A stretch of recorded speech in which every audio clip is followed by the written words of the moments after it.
예, 반갑습니다. 저는 지금 춘천에 제 다운하선원에 있는 일묵이라고 합니다. 오늘은 제가 최근에 이제 이해하고 내려놓기라는 책을 쓴 적이 있는데요. 그 책의 제목이 이제 어떤 의미를 담고 있고, 그래서 팔정도라는 것을 왜 이해하고 내려놓기라고 했는지 거기에 대해서 좀 설명을 드리려고 합니다. 여기에는 이제 기본적으로 그 팔정도라고 하는 것이 부처님께서 설한 이 가르침이 어떤 구조를 가지고 설하셨는지 이거를 좀 이제 설명을 드리려고 하는데요. 시간이 길지 않아서 제가 뭐 자세히 설명드리기는 좀 어려울 것 같고요. 전체적인 구조만, 그러니까 부처님께서 이제 팔정도를 설한 내용이 전체적으로 보면 어떤 구조를 가지는지 거기에 대해서만 간단히 좀 설명을 드리도록 하겠습니다.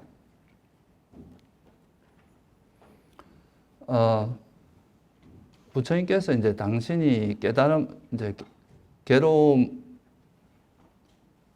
어릴 때 겪었던 이제 가장 대표적인 괴로움이 이제 생로병사의 그 문제였는데요. 이 생로병사의 문제를 해결하기 위해서 출가하신 다음에 이제 나중에 진리를 깨달아서 괴로움에서 벗어나게 되셨는데, 그 깨달은 진리의 내용이 이제 뭐냐라고 이야기하면 한마디로 이제 사성제다 이렇게 이야기할 수 있고요. 당신이 깨달은 그 진리를 깨닫고 나서 당신이 수행했던 그 길이 있을 거 아니에요. 당신의 그 수행의 여정, 그 수행의 여정을 좀 체계적으로 정리해서 또 설한 게 팔정도다. 이렇게 이제 요약할 수 있을 것 같아요.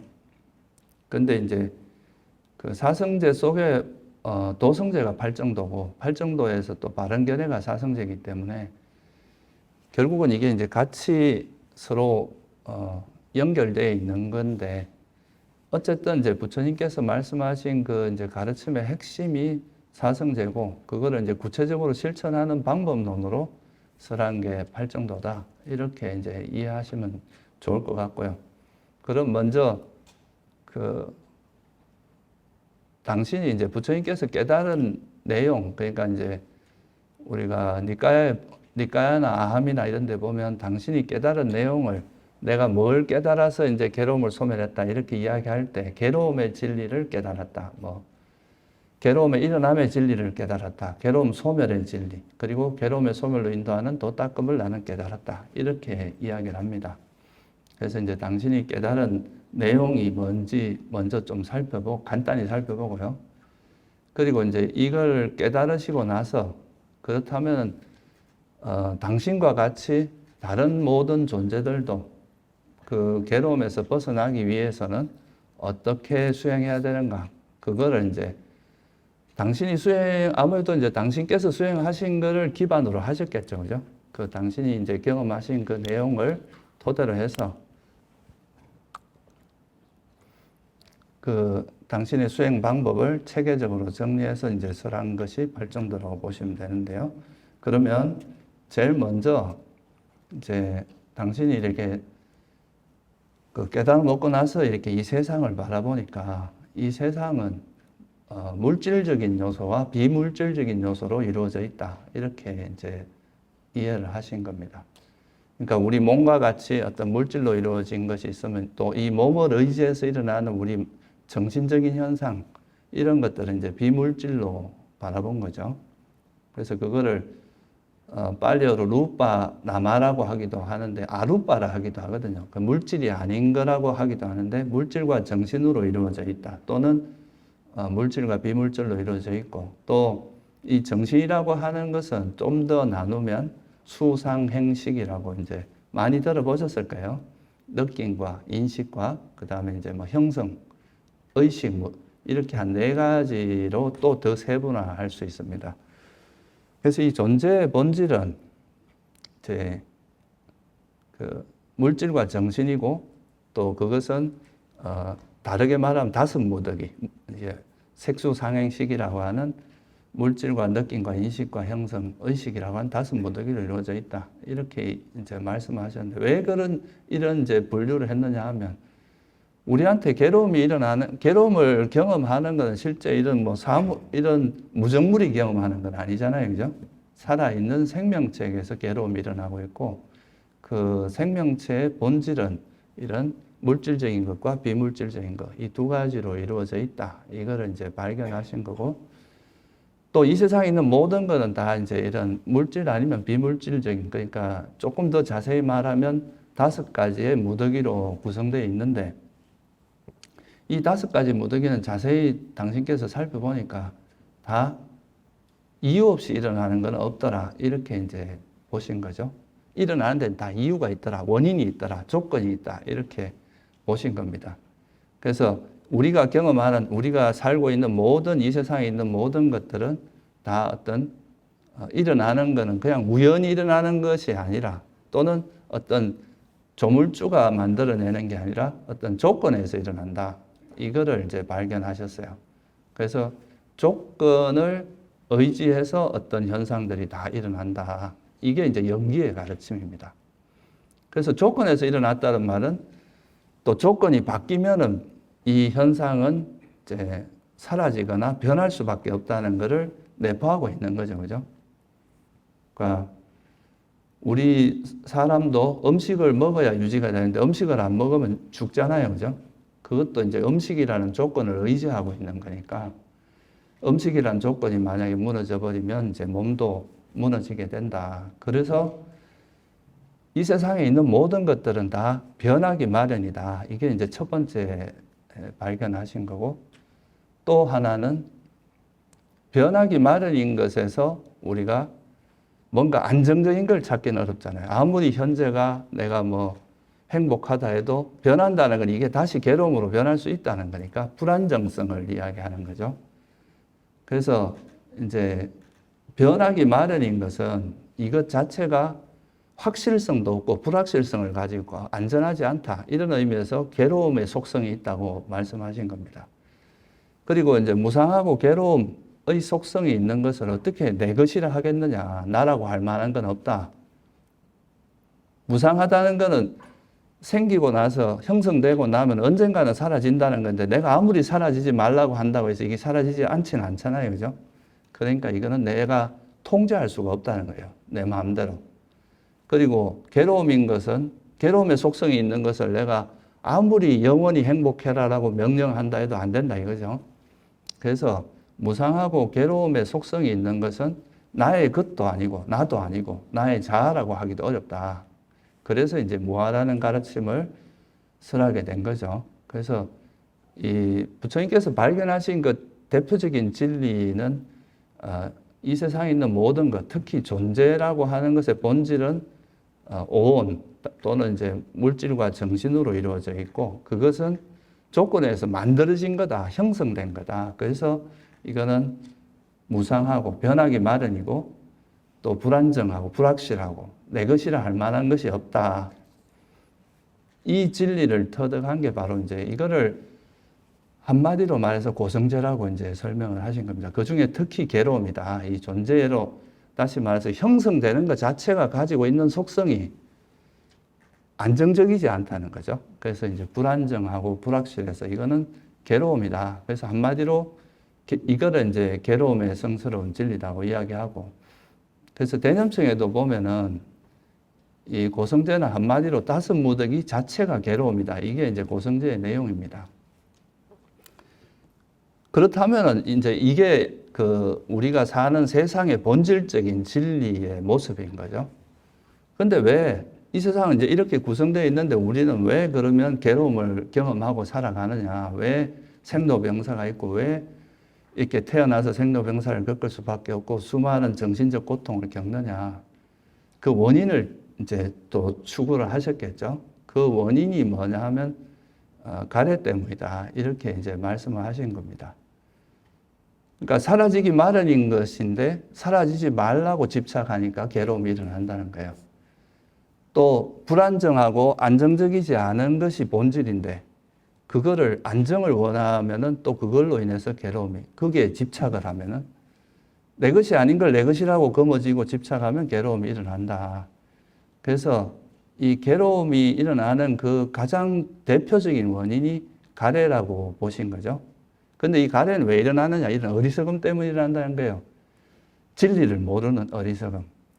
그러니까 사라질 수밖에 없는 것을 영원하다고 잘못 알고, 내 것이 아닌 것을 내 것이라고 잘못 알고, 또 괴로움인 것을 행복으로 잘못 아는 이 어리석음 때문에 이제 거기에 집착이 일어나고, 집착이 있으면 그 반작용으로 화가 일어나겠죠. 그죠?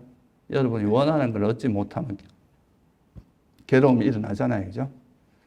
그래서 이 화라는 것은 욕망의 어떻게 보면 반작용 같은 거고, 이 욕망이, 탐욕이 일어나는 그 원인은 아까 말한 고성제를 모르기 때문이다. 이 진리를 모르기 때문에 불가능한 것을 거머쥐고 이제 계속 그렇게 되기를 바라기 때문에 괴로움이 일어난다고 보신 거예요. 그래서 이제 이 탐진치라고 하는 것, 그 대표적으로 이제 가래라고 하는 걸 한마디로 말씀하셨지만, 이 탐욕이라고 하는 게 중심인데 그거의 반작용이 성냄이고, 또 이 탐욕이 일어나는 그 원인, 조건이 바로 어리석음이기 때문에, 사실은 탐욕을 이야기했지만 전체적으로 보면 탐진치를 이야기한 겁니다. 그래서 이 탐진치를 조건으로 해서 괴로움이 일어난다. 이거는 다르게 보면은 또 어떤 관점을 이해할 수 있느냐 하면, 이 세계가 문제가 아니라는 거죠. 그죠? 이 세상 자체는 그냥 그 존재하는 모습 그대로 있는 건데, 우리가 그 세상을 받아들일 때 그 우리가 이제 세상을 이해하는 건 마음을 통해서 이해하니까, 세상을 이해할 때 그 마음 상태가, 거기에 이제 탐욕이, 가래가 개입하게 되면 그게 이제 괴로움을 유발한다는 거죠. 그러니까 대상이 이 세상이 우리에게 문제를 일으키는 게 아니라 그 세상을 아는 내 마음이 그 문제를 일으킨다고 보신 거죠. 그래서 그 세상을 아는 그 마음에 집착이 있는 한은 이제 그것이 계속 괴로움을 유발해서 이 생에도 괴로움을 겪게 하고, 또 죽어서는 이 생에 또 내가 원하는 거 이루지 못하면 다음 생에 이루고 싶어서 그 동력이 또 태어나게 만들고 해서 계속 윤회하게 해서 결국은 이제 끊임없이 고통을 받게 하는, 그게 이제 우리 삶의 모습이다. 이렇게 보신 겁니다. 그렇다면은 이 괴로움이 원인이 만약에 탐진치라면 결국은 이제 이 진리를 이해해서 이거에 대한 애착을 놓아버리면, 집착을 놓아버리면 더 이상 이제 괴로움이 일어날 수 있는 가능성이 없어지겠죠. 그죠? 그래서 그 가래의 완전한 소멸, 가래가 남김없이 빛발이어 소멸하는 것, 이거를 이제 멸성제로, 가래 때문에 괴로움이 일어나는 거니까 가래가 소멸하면 이제 괴로움이 소멸한다. 이렇게 말씀하신 것이 바로 멸성제로 이야기할 수 있습니다. 그렇다면은 여기서 한 가지 중요한 문제가 생기죠. 그죠? 가래를 어떻게 소멸할 것인가가 이제 중요한 문제잖아요. 가래 때문에, 우리가 집착 때문에 괴로움이 일어난다는 것은 대부분의 사람들이 동의하는데, 그렇다면 이 가래가 괴로움의 원인이라면 이 가래를 어떻게 버릴 것인가 하는 이 구체적인 방법이 되게 중요하거든요. 그래서 이 가래를 버리는 방법을 이렇게 부처님께서 보니까, 이제 12연계에도 보면 이제 우리에게 일어나는 괴로움을 어떻게 일어나는지 그 원인을 계속 이렇게 추적해 들어갑니다. 이 생로병사, 이게 왜 일어나느냐 보니까 태어났기 때문이다. 태어나면 왜 있느냐? 이제 이거는 존재, 그러니까 업 때문이다. 업은 또 어떻게 이렇게 쭉 가다 보니까 마지막에 결론에 어디에 이르렀느냐 하면, 이 무명 때문에 우리가 괴로움이 일어나는구나. 그게 바로 아까 말씀드린 이 세상에 있는 모든 것은 다 이제 사라질 수밖에 없고 조건에서 형성됐기 때문에 사라질 수밖에 없는데, 사람들은 사라지지 말라고 거머쥐고 있는 거예요. 이게 이제 괴로움을 유발하고, 또 내 것이 아닌데 내 것이라고 막 거머쥐고 있으니까 이게 내 것이 아닌 것은 사라지게 돼 있는데 또 내 마음대로 되지 않는데, 그러니까 이게 이제 그것 때문에 괴로움이 일어나겠죠. 예를 들어서 여러분들이 되게 사랑하는 가족이 있는데 절대 죽지 말라고 한다고 해서 그 가족이 안 죽을 수는 없잖아요. 때가 되면 죽을 수밖에 없는데, 그거를 이해하지 못하면 계속 그걸로 인해서 괴로움이 일어난다는 거죠. 그 애착을 놓지 못하면. 그래서 아까 이제 괴로움이 일어나는 원인에서 욕망이 있으면 그 욕망이 일어나는 원인이 뭐냐 하면 그 어리석음 때문에 일어난다 그랬잖아요. 그죠?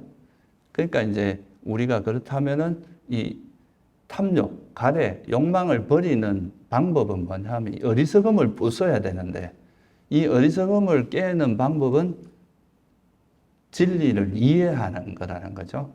그게 바로 지혜를 개발하는 겁니다.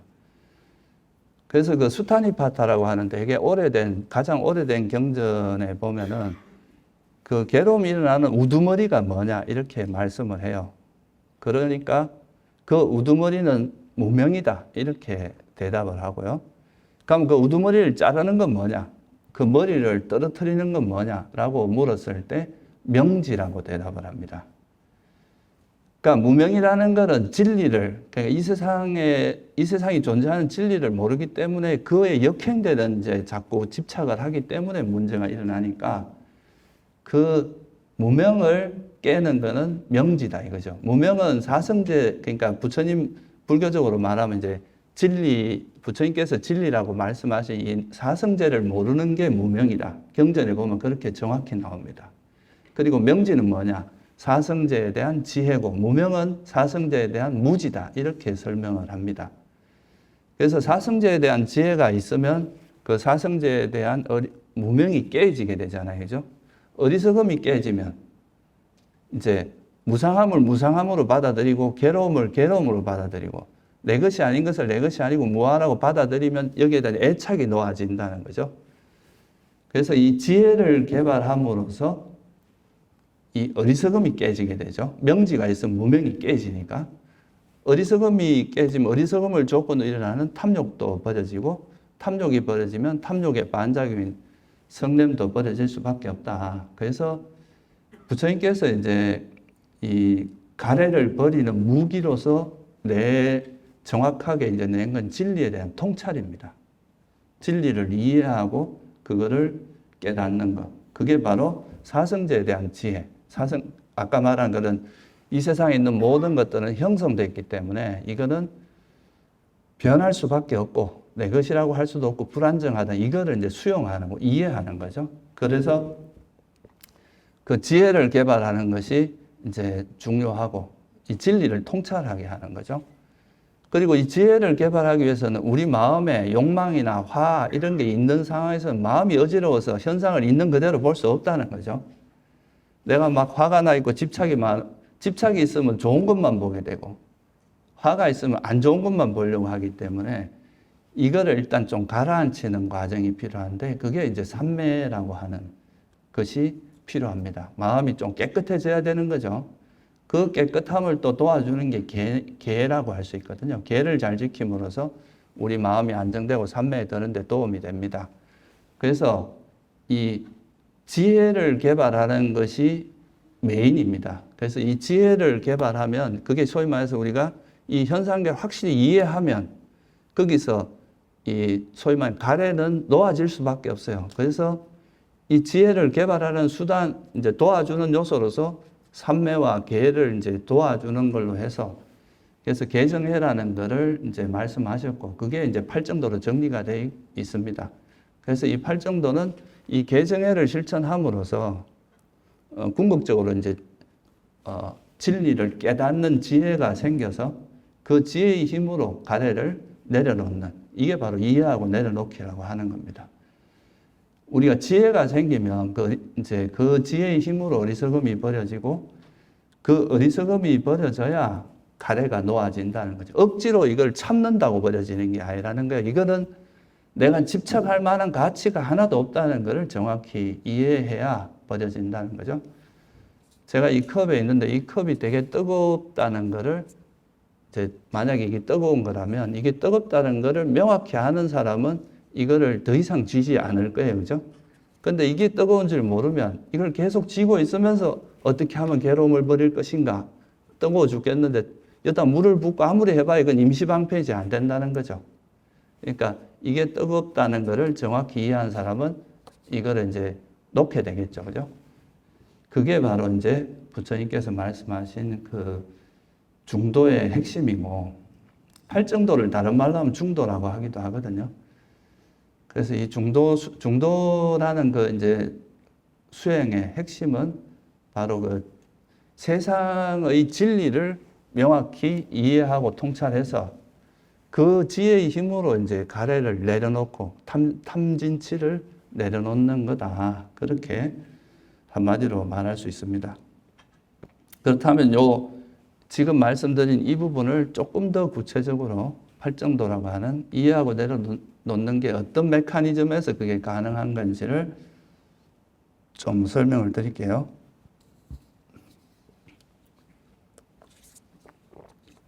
그래서 개정해라고 하는 거를 이제 팔정도에서는 해에 해당되는 건 정견 정사유로 이제 설명을 했습니다. 해를 닦는 건 바른견해와 바른사유 요 두 가지가 해에 해당하고요.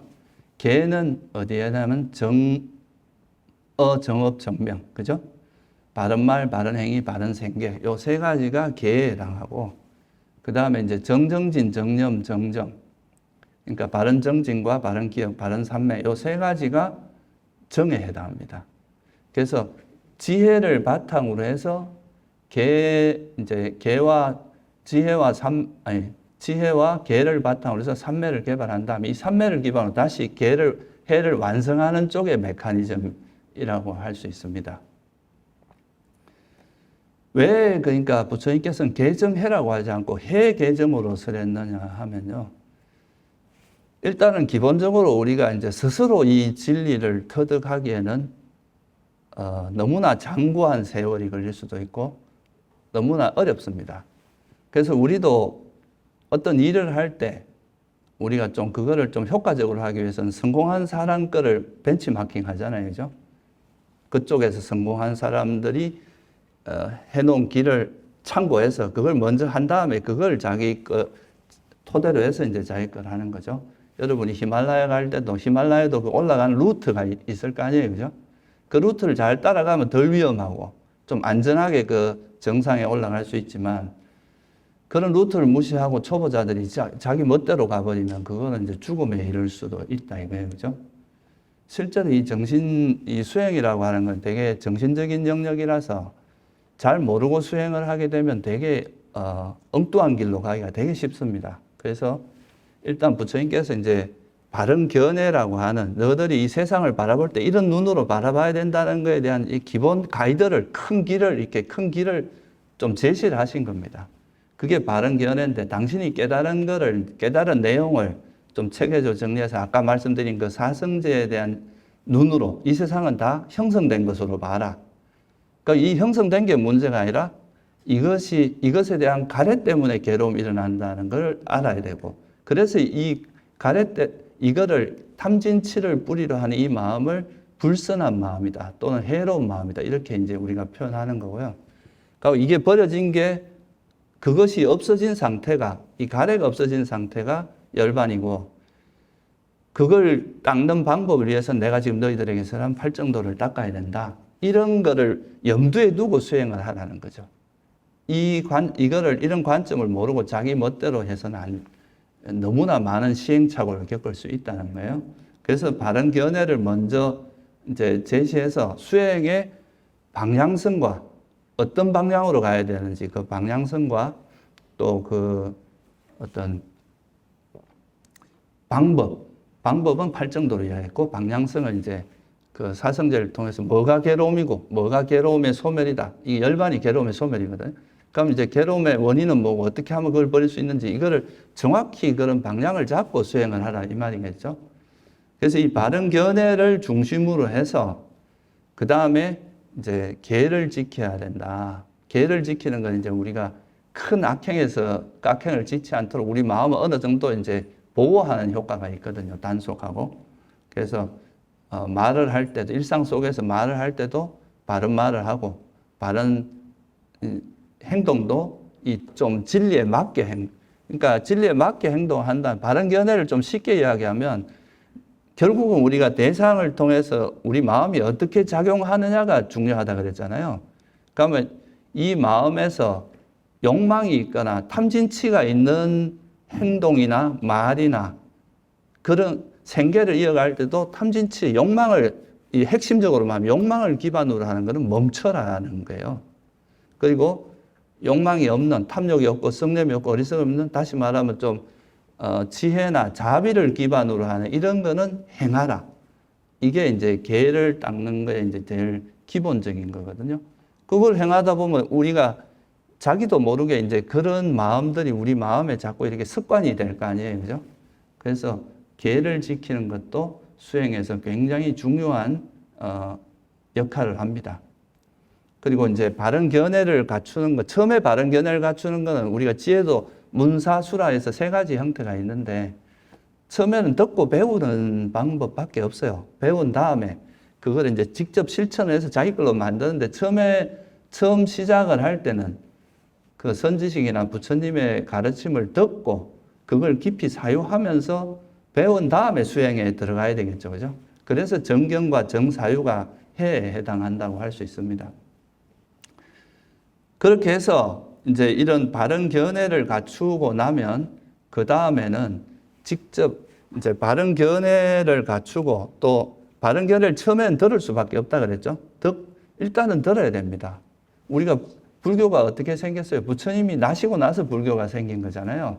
부처님 가르침을 듣지 않고 스스로 알 수 있는 거는 어렵습니다. 그거는 굉장히 어렵습니다. 그래서 이게 이제 일단은 법문을 들어야 되고, 들은 다음에 그거에 대해서 좀 생각도 할 필요가 있어요. 이게 어떤 게 부처님의 가르침이 뭔지. 그런 과정을 거쳐서 이제 바른 견해를 좀 숙지한 다음에 계를 지키고, 그 다음부터 이제 본격적으로 수행을 해야 되겠죠. 그죠? 그게 바로 이제 바른 정진입니다. 그 다음에 나오는 게. 그래서 수행의 시작은 바른 견해와 청정한 계를 갖추는 게 이제 시작점이라면, 이제 그거를 기반으로 해서 그 바른 견해 이 진리를 우리 삶 속에서 확인해 나가는 작업이 진짜 이게 진리라는 거. 이거를 직접 우리가 이제 우리 삶을 경험하는 과정에서 확인해 나가는 과정이 바로 바른 정진이라고 할 수 있습니다. 그러니까 바른 정진은 결국은 이제 우리가 수행을 한다는 것은 아까도 말씀드렸지만 이 세상이 문제는 아니잖아요. 그죠? 세상이 여러분을 괴롭게 하는 게 아니라 이 세상을 대하는 내 마음의 어떤 문제가 더 근원적이거든요. 물론 지진이 일어나게 하면 이게 우리에게 엄청난 고통을 주는 것도 맞는 이야기인데, 똑같은 지진이 일어났다고 해도 예를 들어서 부처님 같은 분이나 아랑이 있었으면 어떤 외적으로 이제 그런 고통을 겪겠지만 마음에서 그런 고통을 겪지는 않는다 이거예요. 그러니까 이거는 바깥에 어떤 대상이 우리에게 주는 것보다 그 대상을 분별하는 마음이 더 중요하다는 걸 의미하거든요. 그래서 이 세상이 이렇게 자기 멋대로 변하는 건 내가 통제할 수 있는 부분은 아니잖아요. 그걸 내 마음대로 어찌 할 수 있는 게 아닌데, 우리가 마음을 변화시키는 거는 우리 노력에 의해서 할 수 있는 거잖아요. 그래서 이제 부처님께서는 거기에 포커스를 맞춘 거죠. 이 세상을 세상을 내 마음대로 어찌 할 수는 없으니까 이거를 이해함으로써 거기에 대한 가려만 놓으면 그거에서 괴로움이 벗어날 수 있다는 그 길을 찾으신 거예요. 그래서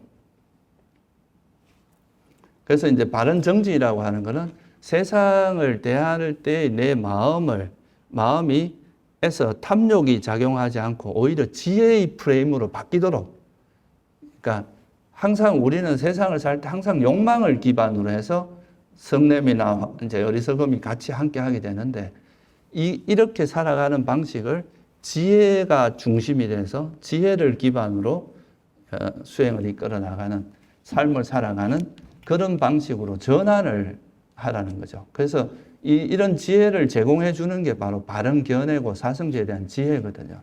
그래서 그거를 기반으로 해서 이제 바른 정진을 하는 건데, 결국 바른 정진은 한마디로 이제 경전에도 보면 해로운 마음은 버리고 그러니까 선한 마음을 개발하는 게 이제 바른 정진이다. 이렇게 이제 설하고 있는데요.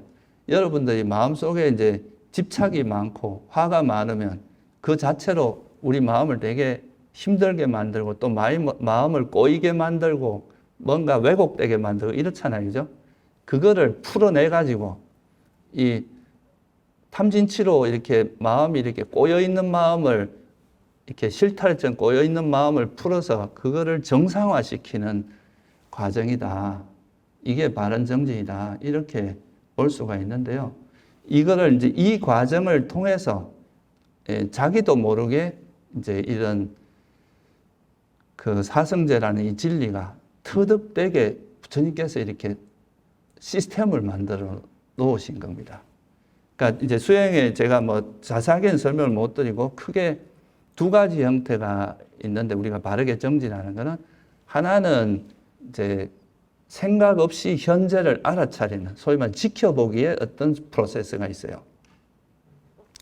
또 하나는 뭐냐 하면 이 지켜보기를 통해서 얻어진 그런 정보를 이렇게 반조하는 소위 말해서 법에 따라서 이걸 검토하고 검증하고 조사하는 과정이 하나가 있습니다.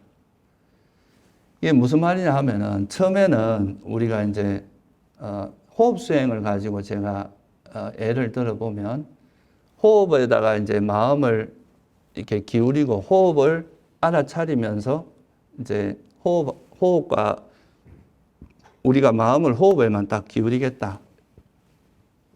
이렇게 생각하고 수행을 하지만 여러분들 이제 호흡을 지금 앉아서 호흡만 내 알아차리겠다 하고 하는데 그 마음이 한 1분도 잘 안 가고 1분이 뭡니까? 몇 초도 잘 안 가거든요. 계속 마음이 움직인단 말이에요. 그죠?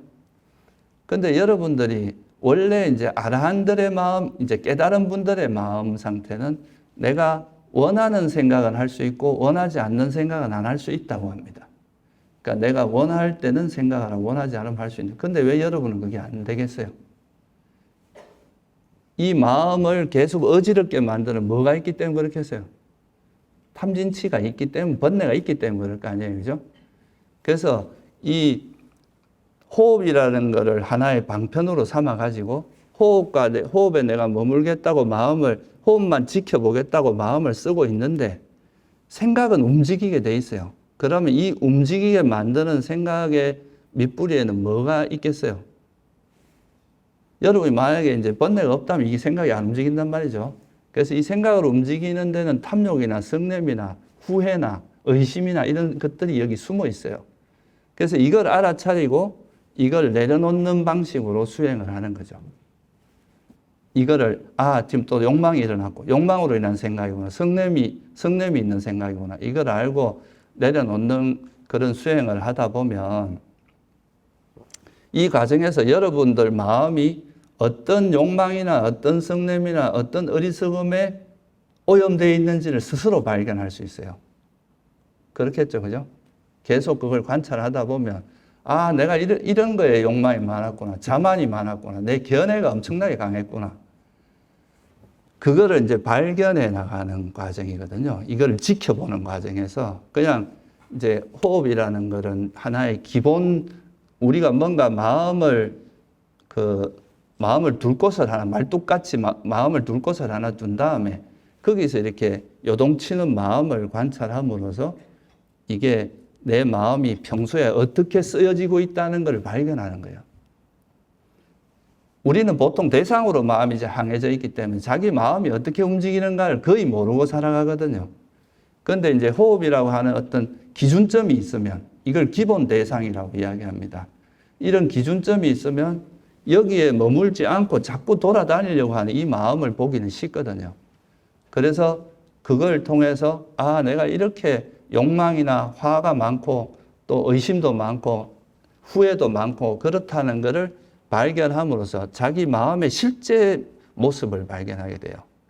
실제 내 마음에서 이런 것들이 일어나고 있고 또 이 마음은 또 이 몸이라는 걸 의지해서 일어난다는 거 이런 것도 알게 되고 여러 가지 이제 그 속에서 이게 이제 첫 번째는 이 호흡과 하나 되는 호흡의 마음이 이제 고요히 집중하게 하는 이거를 방해하는 자기 마음 상태를 알게 되고 이걸 통해서 이 장애가 이제 알아차리고 놓고 함으로써 이제 이러다 보면 생각이 점점 줄어들면서 나중에는 이렇게 생각이 움직이지 않고 호흡만 알아차리면서 가만히 있는 상태가 이루어질 수 있겠죠. 그죠? 그게 바로 삼매입니다. 그렇게 되는 때가. 그래서 이 호흡이라고 하는 하나의 그 기준점을 두고 이제 여기서 내가 마음을 여기에 두겠다고 결심을 하는데 결심을 했지만 내 마음에 번뇌가 있는 사람은 계속 움직인단 말이죠. 그러면 이게 어떤 번뇌로 인해서 어떤 장애로 인해서 움직이는지를 알고 돌아오고 하다 보면 이제 삼매도 딱 깨지지만 내 마음이 어떤 장애에 오염되어 있다는 것도 발견하게 돼요. 이게 이제 첫 번째 지켜보는 과정에서 얻어지는 이익입니다. 근데 이 과정에서 이제 자기 스스로 내가 평소에 이런 장애들이 내 마음이 쓰일 때 이렇게 많은 장애들이 있었고 이거를 과정에서 또 이걸 놓는 과정에서 또 이거를 내려놓는 지혜도 생기게 될 거 아니에요. 그죠?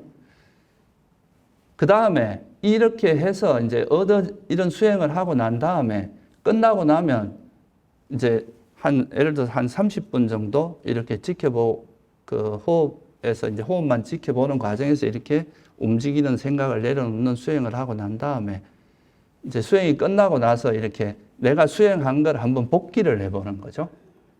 내가 1시간 자선하는 동안에 이러이러한 생각들이 일어났는데 이 생각들은 욕망을 기반으로 했고 이건 성냄을 기반으로 했고 이거를 이제 이해하게 되고 그렇다면 이게 왜 일어나는가? 이 욕망이 일어나는 원인은 뭔가?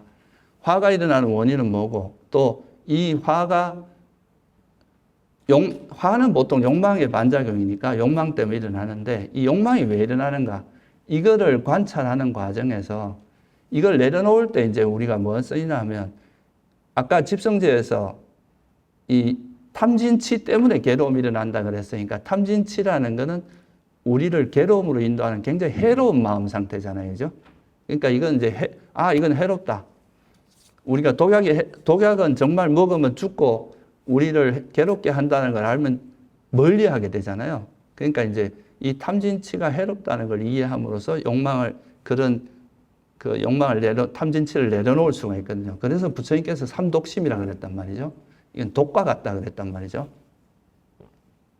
그리고 또 하나 이걸 놓는 방법은 내가 집착하고 있는 그 대상이 정말 이게 지금은 이렇게 있는 것처럼 보이지만 이게 조건이 바뀐 변하기 마련이고 내 것이라 할 만한 것도 없다는 걸 알면 이거를 별로 가까이 안 할 거다 이거죠.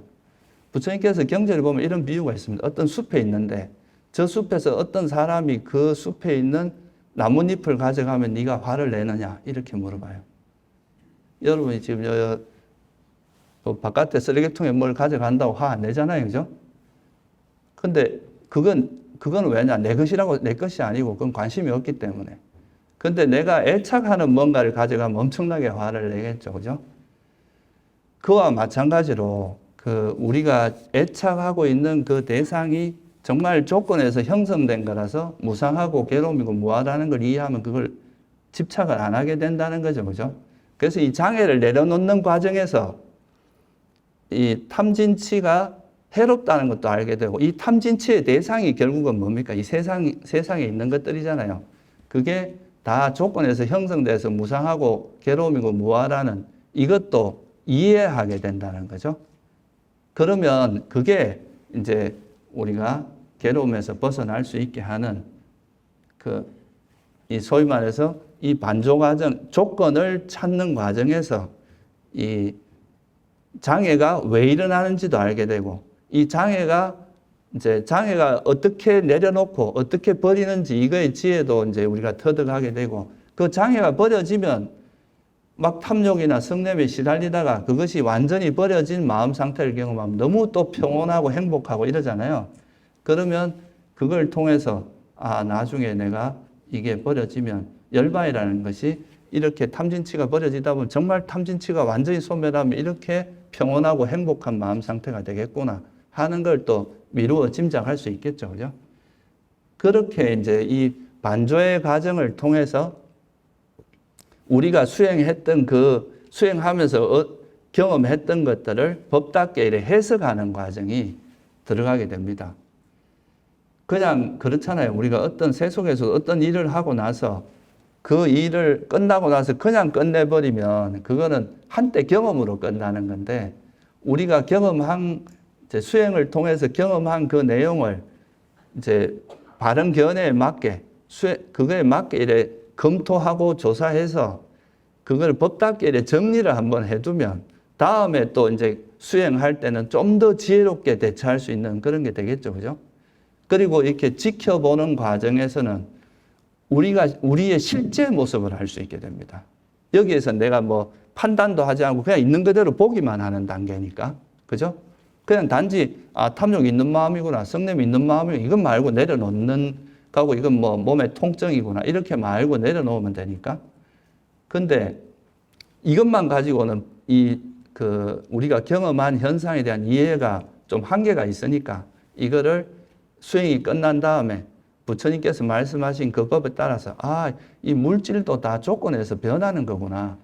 그럼으로써 이제 물질도 무상하다는 걸 이해할 수 있게 되고, 또 정신현상도 다 어떤 접촉에서 일어나는 거기 때문에 이것도 변하는 거, 계속 변하는다는 것을 이해하게 되고, 또 탐진치를 기반으로 한다는 것은 정말 해롭다는 것도 이해하게 되고, 또 그것이 놓아진 마음 상태가 정말 유익하고 우리를 정말 평온하고 행복하게 해준다는 것도 알게 되고, 그거를 버리는 무기는 지혜라는 걸 자기가 직접 경험하게 되잖아요. 그죠? 정말 이게 무상하다는 걸 이해해서 놓을 수도 있고, 해롭다고 이해해서 놓을 수도 있잖아요. 그런 것들이 이제 그 지켜보기 하는 것과 이 반조를 통해서 자기도 모르게 이 현상계의 본질이 형성돼서 무상고 무아라는 것에 대한 이해가 자꾸 깊어지고, 또 탐진치는 해롭다는 것에 대한 이해도 깊어지고, 또 그것이 놓아진 상태가 정말 평온하고 행복하다는 것에 대한 이해도 점점 생기고, 또 그것을 버려진 마음 상태, 그러니까 지혜나 그 자애심, 자비심 이런 것들이 우리에게 얼마나 유익한지도 실질적으로 경험을 하게 되겠죠. 그죠? 그래서 이 지켜보기와 반조라고 하는 이 두 가지 과정을 통해서 실제로 이제 그 바른 견해가 체득되는 과정이 이루어집니다. 실제로 이제 쉽게 말해서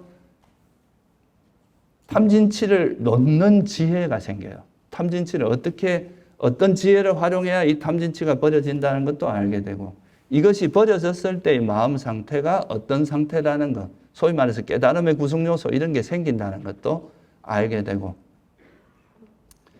그러면 이게 이제 이런 지혜가 자꾸 쌓이다 보면 이 장애를 어떻게 내려놓는지 그 원인이 뭔지도 알고, 이게 이제 자꾸 쌓이다 보면 나중에는 그 지혜의 지혜가 생기는 만큼 그 지혜를 잊지 않는 힘도 강해지겠죠. 그죠? 우리 마음에 점점 습관이 된다 이거예요.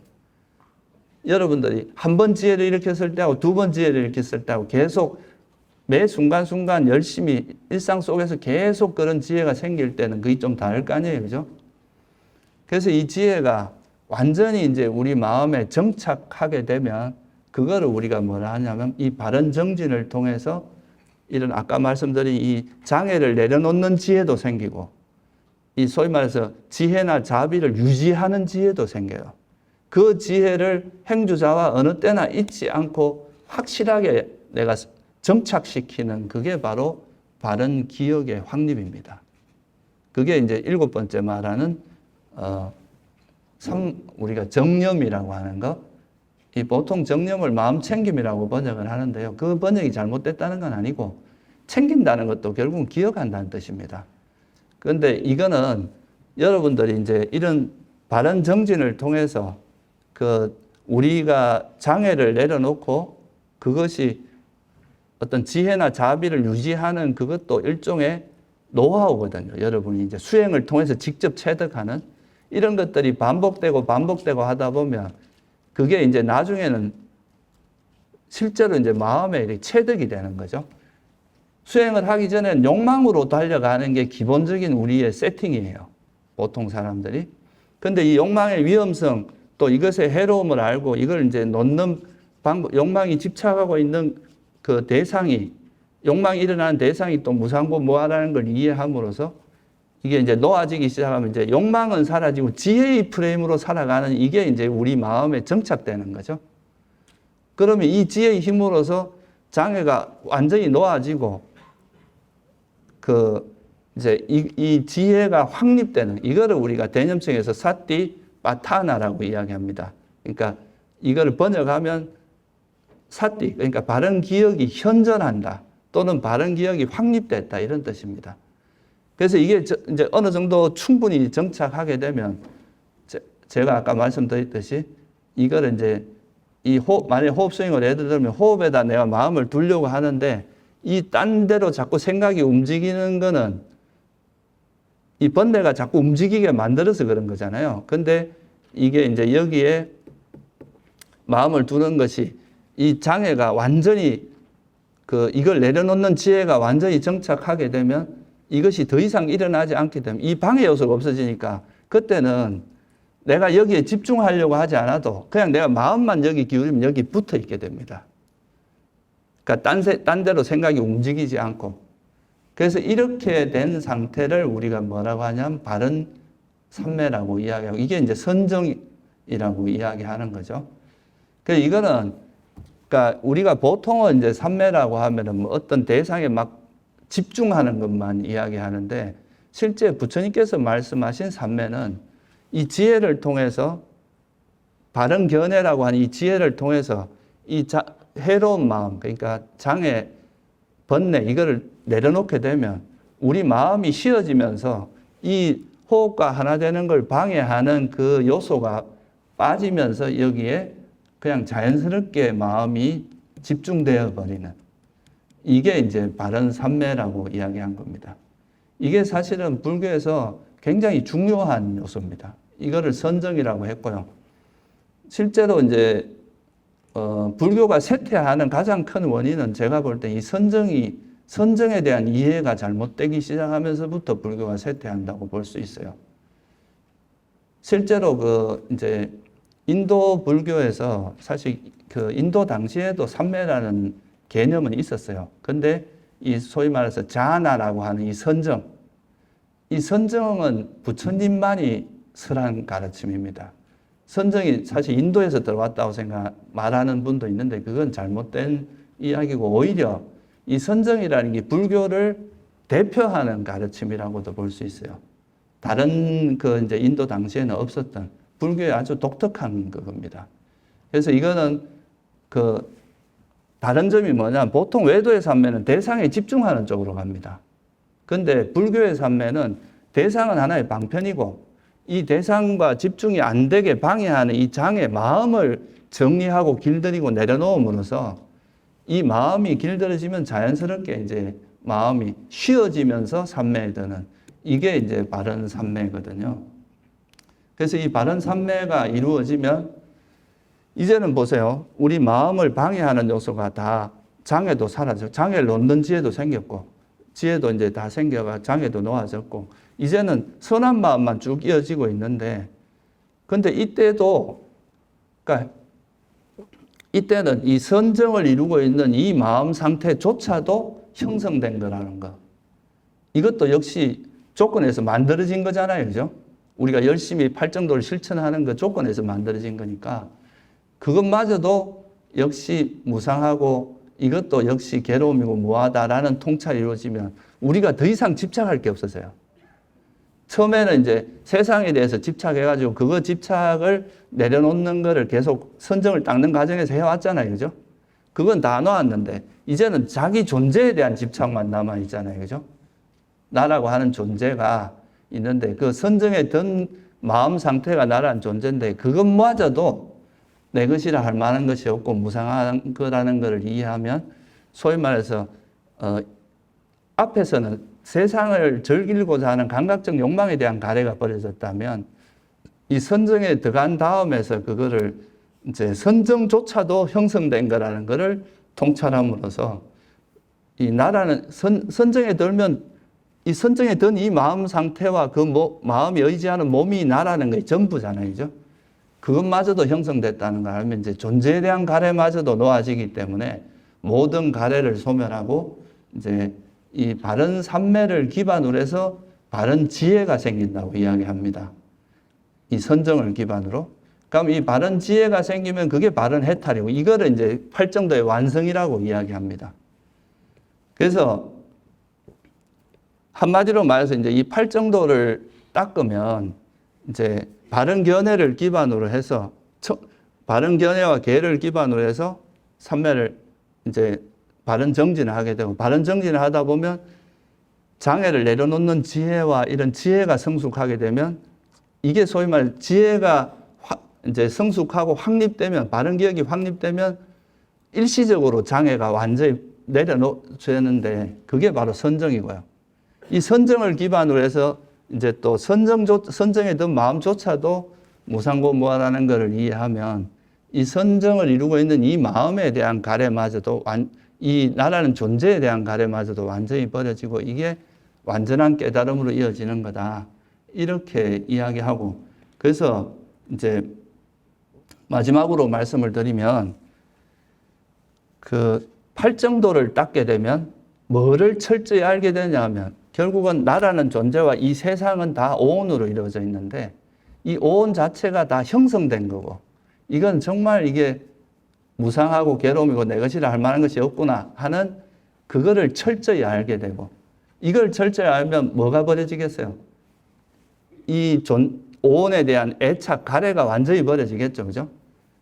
그 가래가 버려지면 열반에 이른다. 이거를 이제 경전에서 그렇게 설명하고 있습니다. 철저히 알아야 함 경이라는 게, 괴로움의 진리는 철저히 알아야 하는 거고, 그러니까 도성제, 괴로움의 소멸로 인도하는 도닦업은 철저히 닦아야 할 진리다. 그래서 우리가 팔정도를 통해서 이걸 철저히 닦으면 고성제가 철저히 알아지게 되고, 진리를 알게 되고, 진리가 알아지면 집성제가 버려진다 이거예요. 그 가래 탐진치가. 이게 버려진 게 바로 뭐야? 열반을 실현하게 된다. 이렇게 이야기합니다. 그래서 팔정도를 닦는다는 것은 고성제를 철저히 알아서 집성제를 철저히 이해해서 집성제를 내려놓는 과정이다. 한마디로. 아란이 된다는 것은, 그러니까 진리를 철저히 이해해서 그 가래가 완전히 놓아진 사람을 이제 아란이고 깨달음이라고 한다. 그래서 팔정도는 한마디로 말하면 이제 지혜를 통해서 이 세상의 진리를 이해함으로써 모든 가래를 내려놓는 그런 수행이다. 이렇게 말씀드릴 수 있을 것 같습니다.